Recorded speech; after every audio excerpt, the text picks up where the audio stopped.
देखिए कार्बोहाइड्रेट का वर्गीकरण हम लोग करने जा रहे हैं, ठीक है। तो कार्बोहाइड्रेट का वर्गीकरण हम लोग करेंगे, कार्बन की संख्या के आधार पे कर लिए थे। कार्बन की संख्या के आधार पे बताए थे triose sugar, tetrose sugar, pentose sugar, hexose sugar. Tetrose sugar में 3 कार्बन होता था, टेट्रोज शुगर में 4 कार्बन होता था, पेंटोज शुगर में 5 कार्बन होता था, हेक्सोज शुगर में 6 कार्बन होता था, ठीक है। तो इस बात को ध्यान रखिएगा। अब हम लोग भौतिक गुणों के आधार पे बात कर रहे हैं, भौतिक गुणों के आधार पर।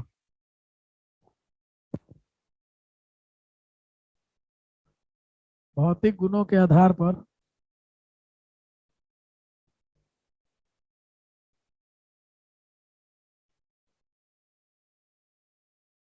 ठीक है। तो भौतिक गुणों के आधार पर 2 तरह के कार्बोहाइड्रेट होते हैं, ठीक है। याद रखिएगा इस बात को कि भौतिक गुणों के आधार पर 2 तरह के ग्रुप कार्बोहाइड्रेट होते हैं। पहला को शर्करा बोलते हैं, पहला को शर्करा बोलते हैं और दूसरा को अशर्करा बोलते हैं। तो 2 भाग में बांट देते हैं, पहला शर्करा और दूसरा है अशर्करा,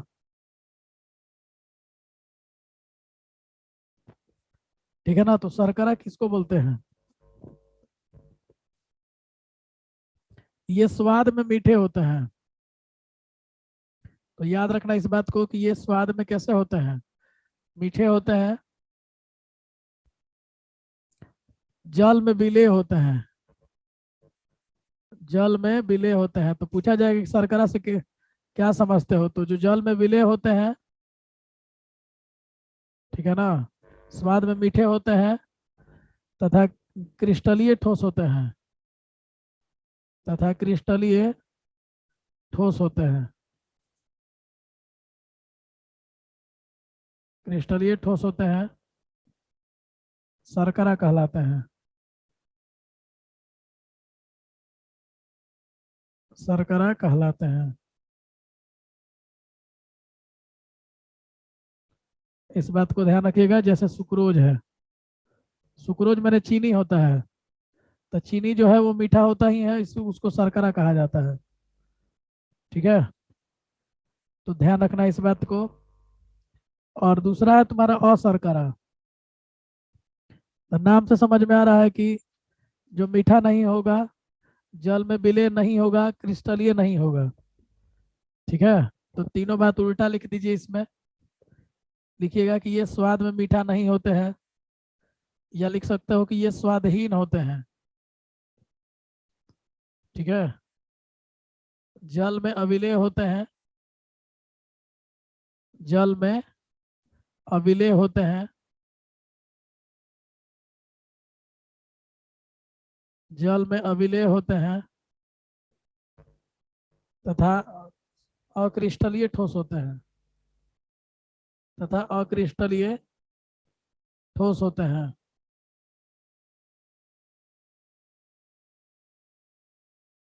अशर्करा कहलाते हैं, अशर्करा कहलाते हैं।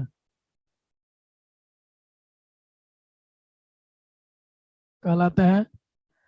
इसके उदाहरण में जैसे स्टार्च, ग्लाइकोजन, सेल्यूलोज, सेल्यूलोज तथा ग्लाइकोजन इत्यादि, तथा ग्लाइकोजन इत्यादि। तो याद कर जाना इस बात को। शर्करा और अशर्करा में अंतर आता है, पूछता है। अब देखो बेवकूफ को पूछ रहा है कि शर्करा क्या होता है।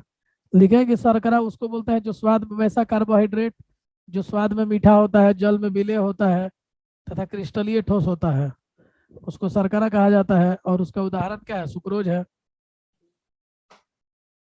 समझ गए? तो वैसा कार्बोहाइड्रेट जो स्वाद में मीठा होगा, जैसे सुक्रोज है, तो सुक्रोज कार्बोहाइड्रेट है और ये स्वाद में मीठा होता है। चलो जी, तो भौतिक गुणों के आधार पे ये हो गया तुम्हारा। और दूसरा हम लोग देखेंगे जल अपघटन के आधार पर, जल अपघटन के आधार पर, ठीक है। तो जल के साथ अपघटन अभिक्रिया होगा कि नहीं, जल अपघटित होगा कि नहीं। तो इस आधार पर इन्हें 3 भाग में बांटा गया है। तो लिख सकते हो कि जल अपघटन के आधार पर,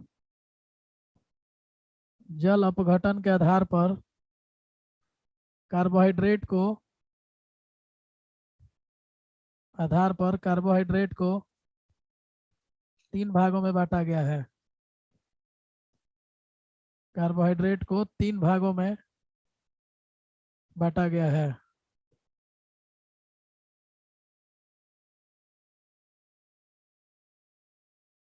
बांटा गया है, ठीक है।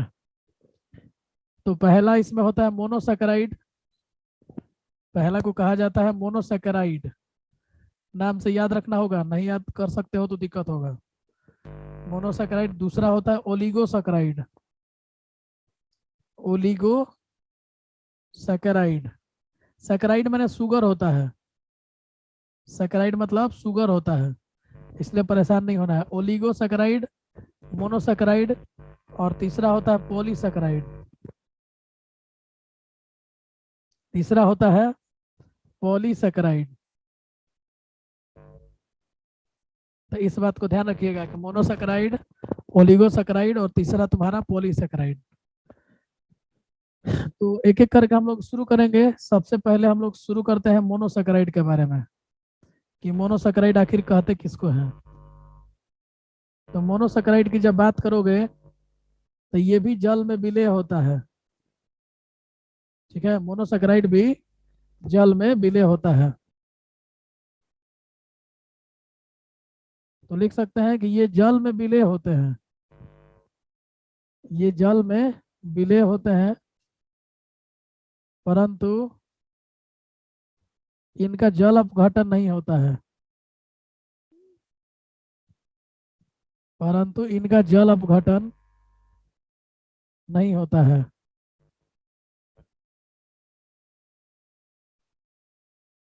तो जल अपघटन नहीं होता है माने जल के साथ अभिक्रिया ये नहीं करते हैं, जल में ये टूटते नहीं है, मतलब कहने का ये है। जल में विलय होता है माने जल के साथ अभिक्रिया ये करेंगे, लेकिन जल में जाकर के ये नहीं होगा कि जाकर टूट जाएंगे, जल में अपघटित हो जाएंगे, ये नहीं हो सकता है। ग्लाइकोजन का मतलब क्या होता है? किसका मतलब नहीं, बात तुम्हारा आवाज पहला वर्ड क्लियर नहीं है। ग्लाइकोजन का मतलब क्या होता है? ग्लाइकोजन, हाँ ठीक है बता रहे हैं। देखो, ग्लाइकोजन एक तरह का कार्बोहाइड्रेट होता है, ठीक है ना। ग्लाइकोजन एक कार्बोहाइड्रेट होता है, जैसे स्टार्च होता है ना, वैसे ही जानवरों में भी स्टार्च पाया जाता है। तो जो जानवर में स्टार्च पाया जाता है उसी को ग्लाइकोजन कहा जाता है। तो याद रखना कि जानवरों के स्टार्च को ग्लाइकोजन कहा जाता है। चलिए, तो ये समझ में आ गया आप लोग को। ये क्रिस्टलीय ठोस होते हैं, ध्यान रखिएगा, ये क्रिस्टलीय ठोस होते हैं, ये क्रिस्टलीय ठोस होते हैं। चलिए जी, तो अगले पेज पे आगे बताते हैं। स्क्रीनशॉट ले लीजिए आप लोग।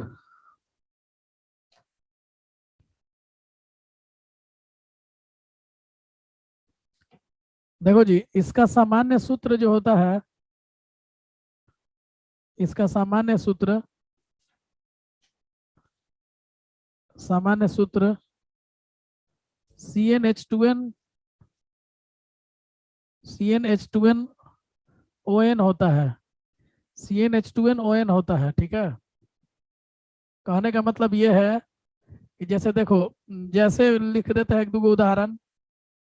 जैसे मान लो कि n का जैसे वैल्यू मान लो 3 रखा तुमने, तो C3H6O3, और ये तुम्हारा होता है ग्लिसरल डिहाइड।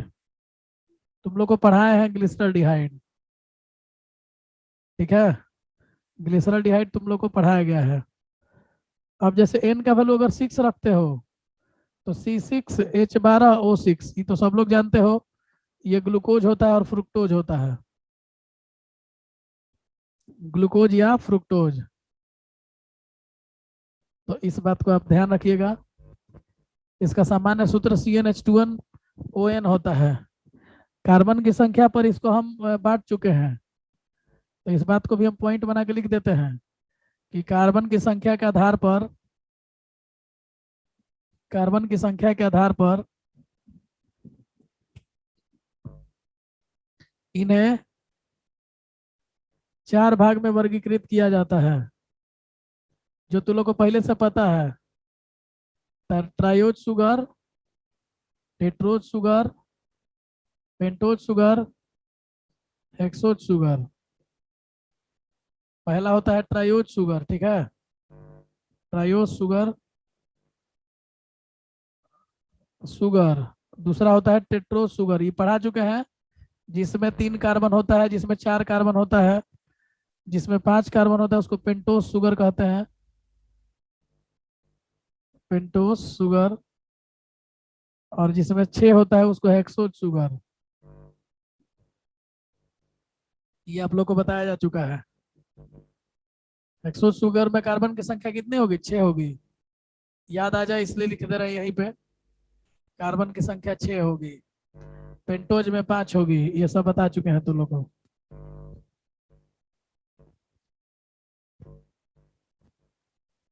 C6A, एगो लड़का देखो गधा पूछा है कि C6H22O11 किसका सूत्र है? बकलोल हो गया एकदम, ये किसी का सूत्र नहीं होता है। C12H22O11 चीनी का सूत्र होता है, C6 नहीं होता है, C12 होता है। कुछ भी पूछते हो तुम लोग। चलिए, तो ये बातें आप समझ गए। तो अब ये भी आप लोग को बताया जा चुका है कि अगर एल्डिहाइड समूह उपस्थित रहेगा तो उसको एल्डोस कहेंगे, और कीटोन समूह उपस्थित रहेगा तो कीटोस कहेंगे।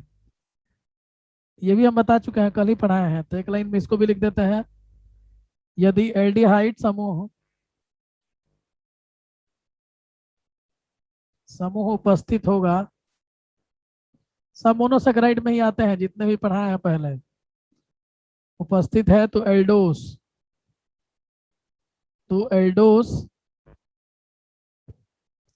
तथा कीटोन समूह उपस्थित हो, तथा कीटोन समूह उपस्थित हो, उपस्थित हो तो उसे कीटोस कहते हैं, तो उसे कीटोस कहते हैं।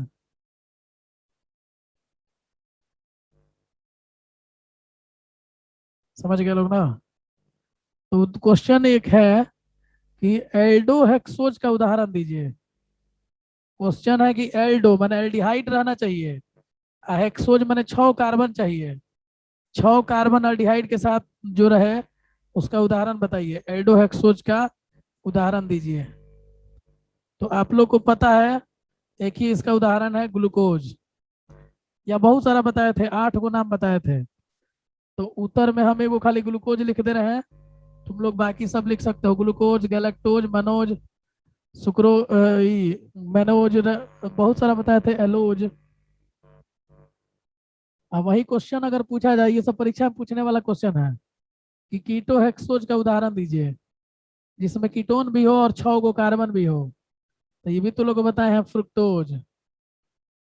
कीटो हेक्सोज का उदाहरण दीजिए, तो इसमें आपका हो जाएगा उत्तर में फ्रुक्टोज,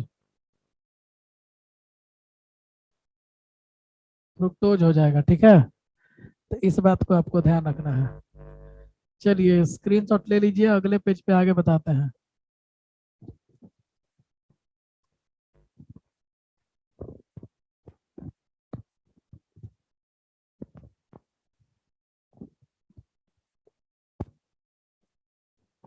ठीक है, कोई दिक्कत है तो मैसेज करो।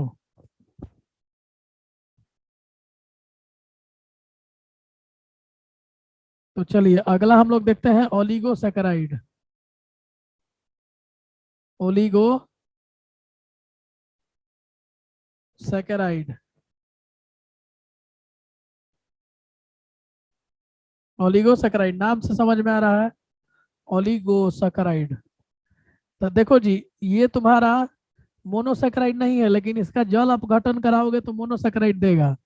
मोनोसैकेराइड कहने का मतलब ये है कि उसमें एगो चीनी का इकाई होगा, शुगर का एगो इकाई रहेगा। तो जितना अभी तक तुम लोग को पढ़ाए थे, चित्र बनवाए थे, वो सब मोनोसैकेराइड था, ग्लिसरॉल्डिहाइड मोनोसैकेराइड था। तो वो सब सैकेराइड कहा जाए, सैकेराइड वर्ड से घबराइएगा मत।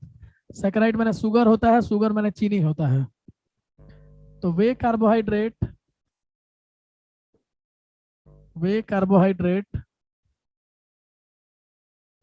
जिनका जल अपघटन कराने पर, जिनके जल अपघटन से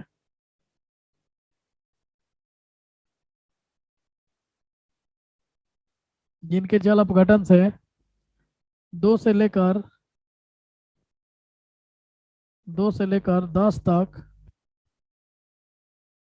2 से लेकर 10 तक मोनोसैकेराइड बनते हैं। मतलब इससे मोनोसैकेराइड बनता है।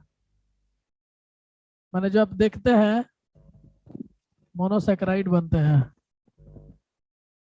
वो इसके जल अपघटन कराने से बनता है, माने जल से अभिक्रिया कराने से। ठीक है। और इनको हम ओलिगोसैकेराइड कहते हैं, उन्हें ओलिगोसैकेराइड कहते हैं। तो जिनके जल अपघटन से मोनोसैकेराइड मिलेगा उसको ओलिगोसैकेराइड कहते हैं, ओलिगोसैकेराइड कहते हैं। जैसे देखिए, समझने के लिए समझिएगा।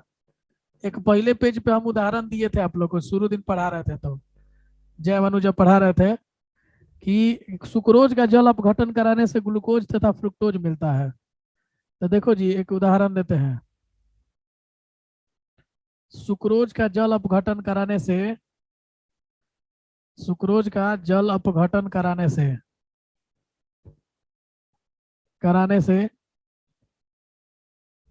ग्लूकोज एवं फ्रुक्टोज मिलता है। ग्लूकोज एवं फ्रुक्टोज मिलता है। ग्लूकोज एवं फ्रुक्टोज मिलता है। तो जैसे C12H22O11, इसका जल से अभिक्रिया करा दिए, तो ये किस में बदल जाता था? C6H12O6। एक और C6H12O6। अब देखिए, हाइड्रोजन 12 12 24 हो गया, तो जब 22 और 2 24 हो गया, तो C12H22O11 को हम लोग सुक्रोज कहते हैं, इसको सुक्रोज कहते हैं। और ये डाइसैकेराइड है, डाइसैकेराइड ओलिगोसैकेराइड को ही कहा जाता है, क्योंकि इसमें 2 से लेकर के 10 तक रहता है। तो अब बताओ, ही जाए ग्लूकोज है, मोनोसैकेराइड दे दिया, फ्रुक्टोज भी क्या है? मोनोसैकेराइड है। तो देखो जी, जल अपघटन कराने पे, जल से अभिक्रिया कराने पे हम लोगों को मोनोसैकेराइड दे रहा है, क्योंकि ये दोनों तुम्हारे मोनोसैकेराइड हैं। तो वैसे ही यौगिक जो जल अपघटन कराने पे हमको मोनोसैकेराइड देते हैं, उनको हम लोग ओलिगोसैकेराइड कहते हैं। समझ गए लोग? तो इस बात को आपको ध्यान रखना है। देखिए, यदि किसी कार्बोहाइड्रेट के यदि किसी कार्बोहाइड्रेट के जल अपघटन से जल अपघटन से 2 3 4 मोनोसैकेराइड बनते हैं, मोनोसैकेराइड बनते हैं मोनोसैकेराइड बनते हैं, तो उन्हें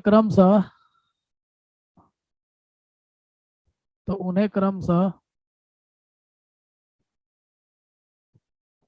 डाई ट्राई टेट्रा, उन्हें देखो, जैसे यहाँ डाइसैकेराइड लिखे हैं, तो 2 इकाई दिया है इसलिए डाइसैकेराइड कहते हैं। अगर 3 इकाई देता है तो ट्राई कहते हैं, और 4 इकाई देता है तो टेट्रा कहते हैं। तो डाई ट्राई, ठीक है, टेट्रासैकेराइड कहते हैं,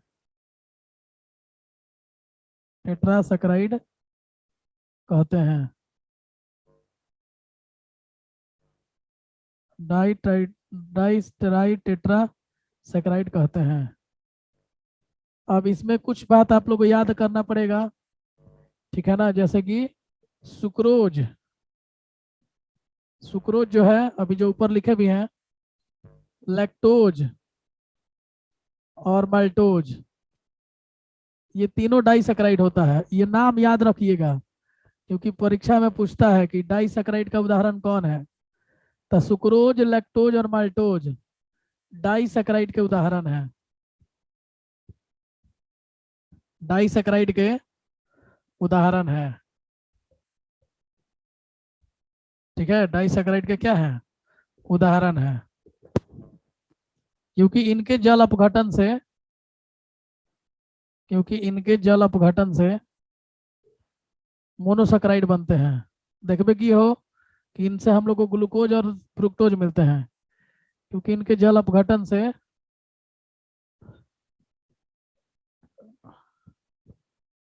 मोनोसैकेराइड के रूप में, से मोनोसैकेराइड,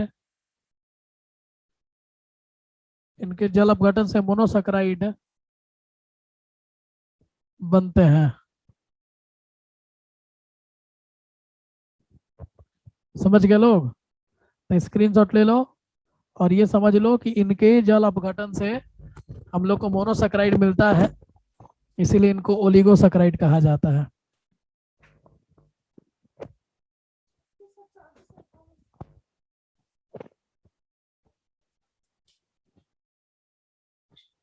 चलो तो अगला हम लोग देखते हैं पॉलीसैकेराइड।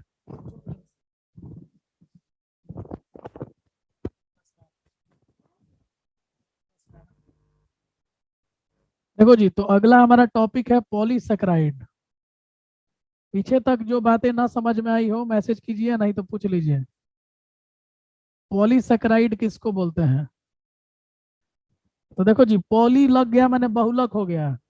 तुम लोग को हम बहुलक पाठ में पढ़ाए थे कि जहाँ पॉली लगा है मैंने बहुलक, अब पॉली हटेगा तो एकलक हो जाएगा। मैंने जिससे बनता है वो एकलक है और जो बनता है वो बहुलक है।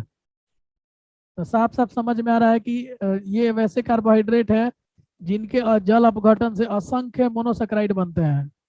एक दो गो मोनोसैकेराइड नहीं, ओलिगोसैकेराइड में 2 से 10 तक बनता था, 2 गो बनेगा ना तो 3 गो बनेगा ना तो 4 गो बनेगा, और लेकिन यहाँ पे असंख्य बनेंगे। तो लिखेंगे कि वैसे कार्बोहाइड्रेट,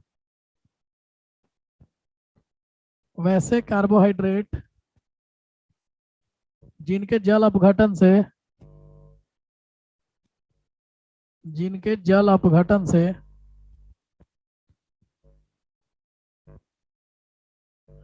जिनके जल अपघटन से असंख्य मोनोसैकेराइड बनते हैं, असंख्य मोनोसैकेराइड बनते हैं, क्योंकि बहुलक हो गया ना जी, तो इसमें असंख्य मोनोसैकेराइड बनेगा, असंख्य मोनोसैकेराइड बनते हैं, असंख्य मोनोसैकेराइड बनते हैं। ठीक है, उन्हें पॉलीसैकेराइड कहते हैं,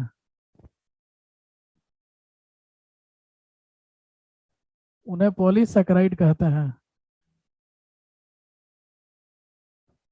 उन्हें पॉलीसैकेराइड कहते हैं। ठीक है जी। और उदाहरण के लिए, उदाहरण के लिए 3 नाम याद रखिएगा, बहुत ज्यादा फेमस है और पीछे भी शायद हम बताए हैं क्या। स्टार सेलुलोज, देखो अशर्करा में जो बताए हैं वही इसका भी उदाहरण है, यानी सारे पॉलीसैकेराइड अशर्करा में आते हैं। के लिए स्टार्च, सेलुलोज, सेलुलोज और इसके बाद से ग्लाइकोजन तथा ग्लाइकोजन, ये सब आपके उदाहरण हो गए।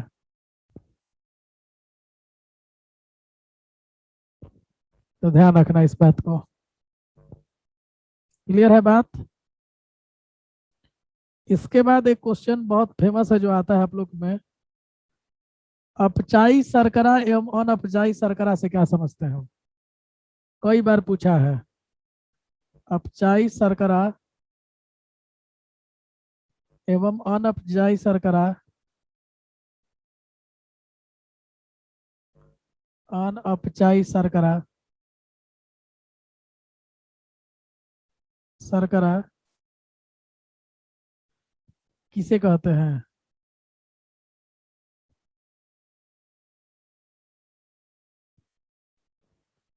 इसे कहते हैं। ठीक है, तो देखो बाबू, ऑल्डिहाइड पार्ट पढ़ाएंगे तो दो तीन बात होता है जिसको आपको बताया जाएगा। पहले इसका उत्तर हम लिख देते हैं, ध्यान दीजिएगा। वे शर्कराएं, उसके बाद आपको समझा देंगे।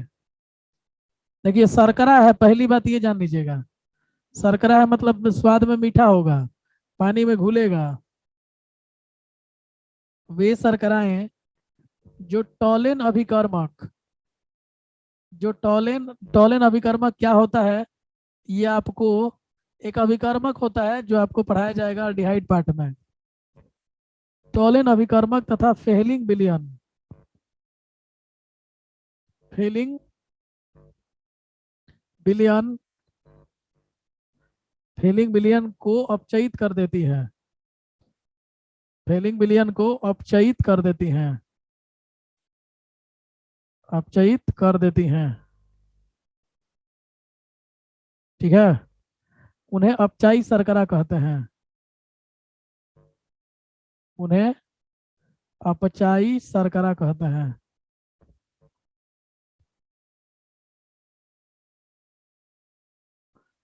तो याद कर जाइए सीधा बात कि टॉलिन अभिकर्मक और फेलिंग विलियन को अपचयित कर देती हैं।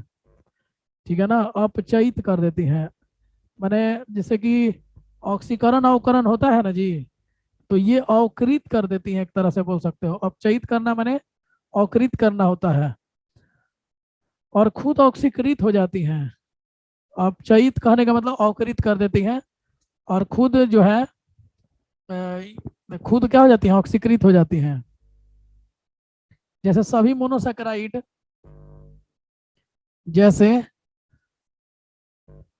सभी मोनोसैकेराइड, जितने मोनोसैकेराइड आपको बताए हैं, ये बहुत इंपॉर्टेंट पॉइंट है, ये पूछता है, कई बार पूछा है। तथा माल्टोस एवं लैक्टोस, तथा माल्टोस एवं लैक्टोस, ये रट जाइएगा आप लोग कि इसको, इन तीनों को हम लोग अपचाई शर्करा कहते हैं। ठीक है, क्योंकि ये टॉलिन अभिकर्मक और फेलिंग विलियन को अपचयित करके खुद ऑक्सीकृत हो जाती हैं। ठीक है, ध्यान रखिएगा। और दूसरा में लिखेंगे कि वैसी शर्कराएं या वे शर्कराएं जो नहीं अपचयित कर पाती हैं। सीधा अंतर तो बुझा रहा है आप लोग को। जो टॉलिन अभिकर्मक, जो टॉलिन अभिकर्मक एवं फेलिंग विलियन, फेलिंग विलियन को अपचयित नहीं करती हैं, को अपचयित नहीं करती हैं, अपचयित नहीं करती हैं, नहीं करती हैं, उन्हें अनपचाई शर्करा कहते हैं, उन्हें अनपचाई शर्करा कहते हैं।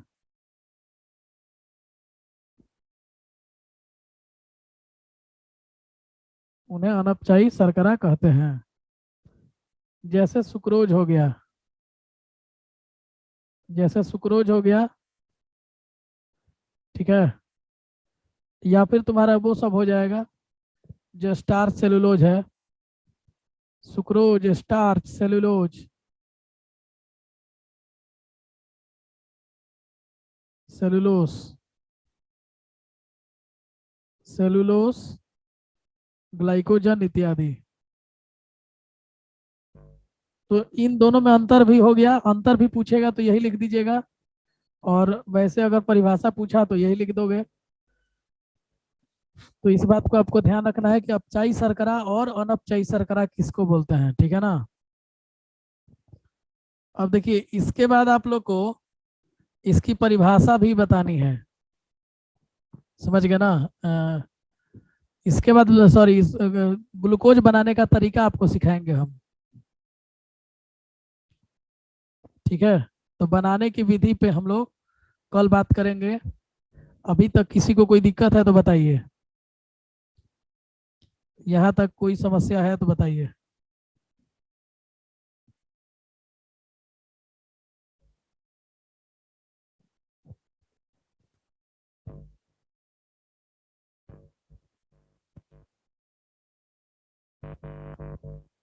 हाँ बोलो जी। पर मल्टोज और लेक्टोज का मतलब क्या होता है? माल्टोज और लैक्टोज डाइसैकेराइड होता है, ये भी कार्बोहाइड्रेट होता है एक तरह का।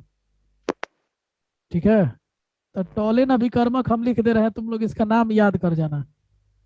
टॉलिन अभिकर्मक का नाम पूछ भी देता है कभी कभी, ऐसे एक बार इसके बारे में डिटेल से पढ़ाएंगे, अभी नाम जान लो। अमोनियाकृत अमोनियाकृत सिल्वर नाइट्रेट का विलयन, अमोनियाकृत सिल्वर नाइट्रेट का विलयन, अमोनियाकृत सिल्वर नाइट्रेट के विलयन को हम लोग टॉलिन अभिकर्मक कहते हैं। मैंने AgNO3 रहेगा, सिल्वर नाइट्रेट मैंने AgNO3 रहेगा, अमोनियाकृत मैंने अमोनिया रहेगा। तो ये दोनों के रहने के बाद जो विलयन बनेगा, उसी विलयन को हम टॉलिन अभिकर्मक कहते हैं। तो इस विलयन को ये अपचयित कर देता है, जो टॉलिन अभिकर्मक है।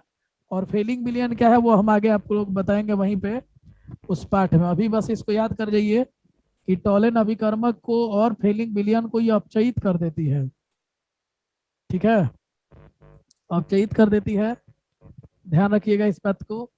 और टॉलिन अभिकर्मक क्या होता है? अमोनियाकृत सिल्वर नाइट्रेट का विलयन, अमोनियाकृत सिल्वर नाइट्रेट का विलयन यानी NH3 अमोनिया रहेगा और AgNO3 रहेगा। AgNO3 मैंने सिल्वर नाइट्रेट, और इन दोनों का जो विलयन हम लेंगे, इसी विलयन को हम लोग क्या बोलते हैं? इसको हम लोग टॉलिन अभिकर्मक बोलते हैं। और इस अभिकर्मक को ये तो है जो है अपचयित कर देती है, इसीलिए इसको अपचायी शर्करा कहते हैं। और जो नहीं कर पाती है उसको हम लोग अनअपचायी शर्करा कहते हैं। ठीक है, तो ध्यान रखिएगा इस बात को।